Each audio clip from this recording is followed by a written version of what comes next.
फिर एक ब्राह्मण परिवार में उनको जन्म मिला। 9 भाई थे। बाकी सब भैया तो पढ़ लिख करके विद्वान बन गए, लेकिन भरत जी महाराज ने पढ़ाई लिखाई करी ही नहीं। क्यों नहीं पढ़ी भैया?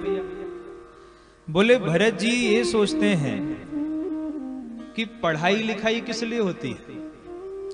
विदुषाम यच्च वैदुष्यम मुक्तये न तु भुक्तये, भगवान शंकराचार्य कहते हैं विद्वता मुक्ति के लिए होती है, भोग प्राप्ति के लिए नहीं होती है। यही सोच करके भरत जी महाराज ने पढ़ाई लिखाई नहीं करी।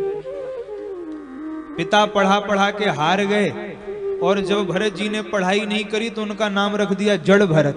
ये जड़ है, पढ़ाई लिखाई नहीं करता। भरत जी ने सोचा अच्छा हुआ, जब संसार के किसी काम के नहीं रहेंगे तभी भजन हो पाएगा।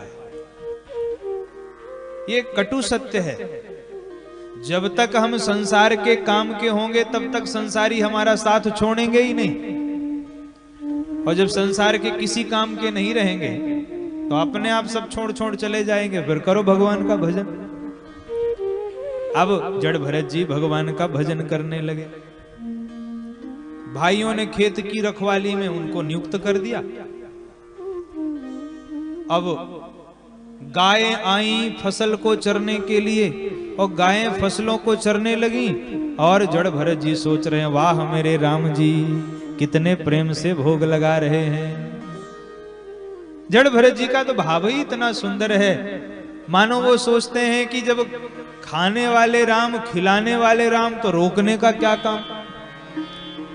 जब सब परमात्मा ही कर रहे हैं तो मैं क्यों रोकूं। भाइयों ने जब देखा तो खूब फटकार लगाई जड़ भरत जी महाराज को, पर वो तो परमहंस, उनके ऊपर कोई क्या प्रभाव पड़े। वहीं कुटिया बना ली, खेत में ही वहीं रहने लगे।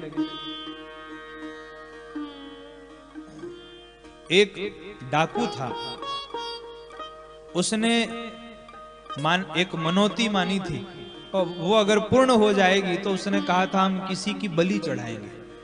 अब उसकी मनोकामना पूर्ण हो गई तो अपने सैनिकों को भेजा, कहा जाओ जो ठीक ठाक मिले हट्टा कट्टा उसी को उठा के ले आओ, उसी की बलि चढ़ाएंगे।